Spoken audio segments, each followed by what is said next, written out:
Ladies and gentlemen, today is the day you've all been waiting for. It is the announcement of the winner of Monday Funday Space Saucer Trivia.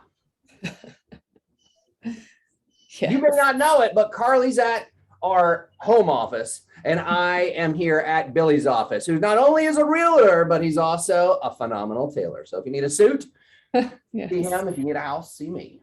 I'm here because every other place in our office is being talked into right now. So this is our only private space. So let's get down to it. I'm very excited today. Can you tell? Yes, I can tell. Okay, good. So here's the deal. We had a question that raised a few eyebrows for some folks because it mentioned an adult lounge. What would you call that? An adult entertainment facility? Yes, I think it's an adult entertainment facility. Where people who are sensual entrepreneurs create motions for money. It's a good way to put it.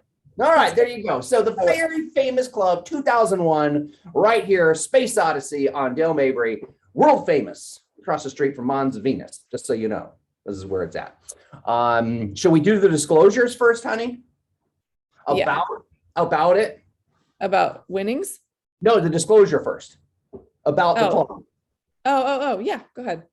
So there was some misunderstandings because Siri, all right, well, first off, Chris Ingram, conservative talk show host, said, I saw you there on Saturday. But the truth is, my response was to Siri, hey, Chris, I've never been at that club. That was the response. The problem is the Russians got a hold of Siri and corrected it to say, Chris, I have been at that club, which isn't something I would say anyway. I would make it sound way more lavish. So I have never been inside of that club. So that's my disclosure. Yes. Yes. Oh, Okay. So Carly, give him the question. question. Yep. And then I'll give them give them the question, give them the answer, and then I'll do the background on why this is kind of an interesting Funday Monday question. Okay.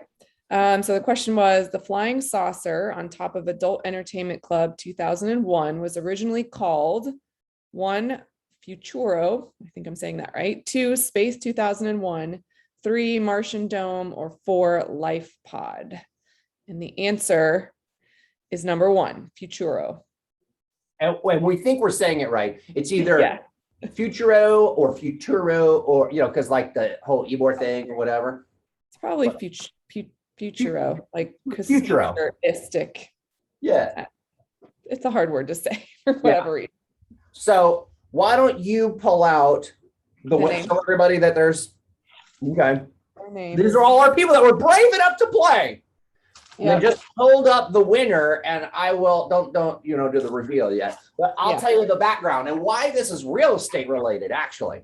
All right, so go ahead and get your winner. Hold it there. All right, so as Carly's holding the winner in your hand, wait with bated breath because I hear this place is very breathy. So here's the deal.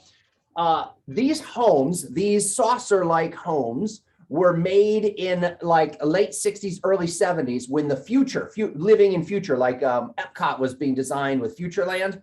Very similar. It was like an era of wanting to live in this new kind of world, new kind of way. Rounds, spherical. There was furniture designs for this kind of thing. But anyway, there was a company that started making these saucers, and they were supposed to sell worldwide. And there is a website that shows where all the remaining Futuro homes are. Like this exists. There's a place in like Sweden that's an Airbnb now. So these things are around, they exist. There were 2 in Tampa area, two in the Tampa area. One was in Seminole Heights, Sulphur Springs area until it was demoed and destroyed and torn down. But it did exist here. And they were like $14,000 back in the day. And you would get a crane, haul them, and set them on feet, and there you go. And the reason why people were sold on these things is because they were told that they were burglar proof, because the door would retract and then the burglars can't get in. Meanwhile, the deal was that this thing is made of fiberglass. So you take a bat to it and you can get through it anyway, right? It wasn't really all that safe.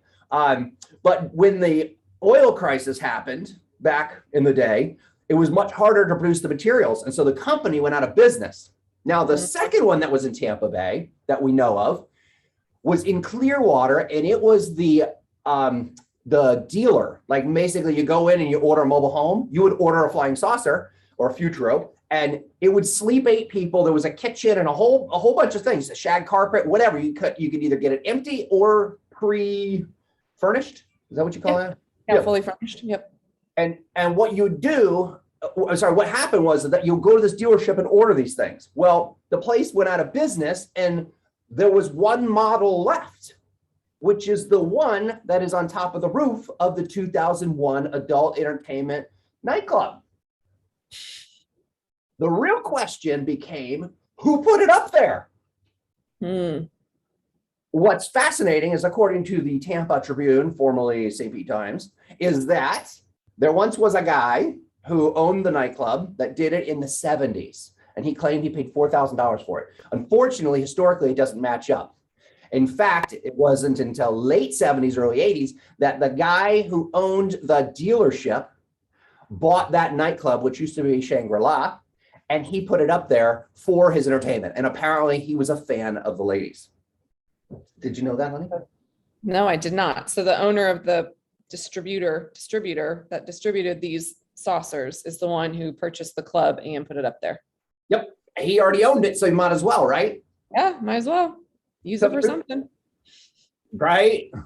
Took 2 tries to get it up there. The first time they battered it, and then the second time, and these are all reports from the family in the St. Pete Times. So very fascinating information, very exciting. It is interesting to note that unfortunately, mob activity took over at 2001 at some point, and he no longer owns the place. A little bitterness around that conversation. But now it is what it is. So we see the flying saucer all the time. The kids ask about it. Daddy, when can we get in the saucer? And I said, not for a while. Never. There you go. I think Bill asked about Foley. That's the story behind this. Kids asked about it last week. So yeah. Apparently it's very clean in there. Black lights, the whole 9 yards. So and it cost you about $200 for 15 minutes. I don't know. That's just what it said in the paper. Go in the flying saucer? Well, I think it's more of a flying saucer experience. Relatively speaking. Got it. Yes. And I don't know how many guests it accommodates during your $200 15-minute experience. Okay. Good test.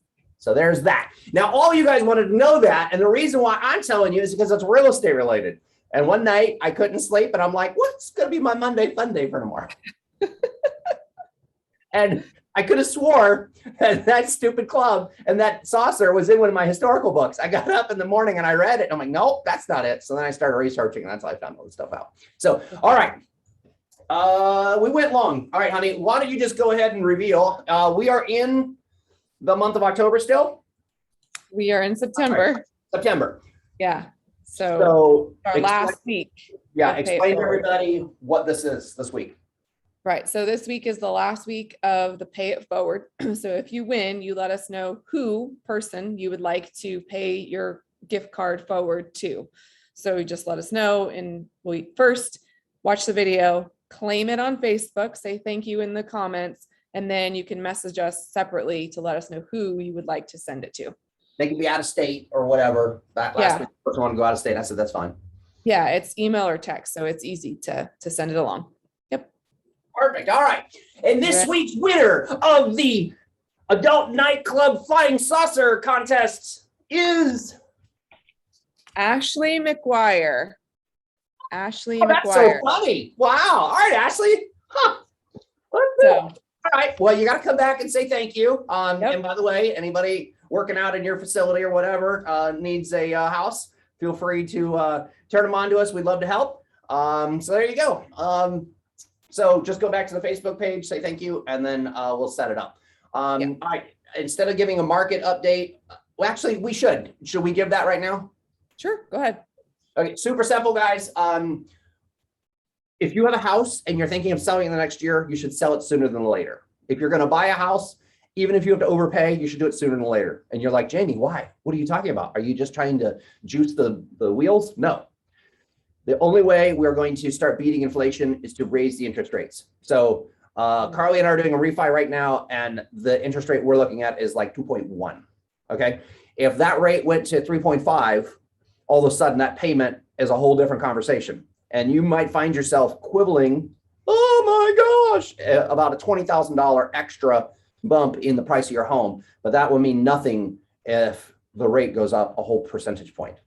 You know what I'm saying? So right now, the biggest enemy of all things is inflation and figuring out this interest thing. So if you're going to buy, get prepared. A little bit of a storm of rumors is coming soon. You heard it here first. Interest rates have to go up or else we're done inflation wise. So there you go. It's not doom and gloom. It's just find the house you need that you're going to stay in for the next 5 to 10 years. There you go. That's it. Anything on your end that you're seeing? No, that's about it. You hit it. Yeah. Things are getting more we've had a couple of appraisals come back low and people have adjusted, you know? Yeah. Yep. So like folks are being more flexible. Yeah. Yeah. And in a couple of situations, it seems like the amount of offers, you're not competing with quite as many, but I mean, still definitely competing, but not quite as crazy as it had been. Yeah. So this is a small slice of time, guys. Get in it. Ashley, feel free to say thank you. And James Adair, Keller Williams, Tampa Central with the Griffin Group. Very proud to serve you. Carly Adair with Keller Williams, Tampa Central with the Griffin Group. All right. See you guys. Oh, wait. All right. They've already left, but tell everybody about the following month. Oh, next month. So starting October. So next Monday, we'll be passing your card along to a particular charity. Something that you support. We'll send the money to that particular charity in your name. So there you go. So do good by doing for others by playing Monday Funday. All right, y'all. Have a great day. Bye.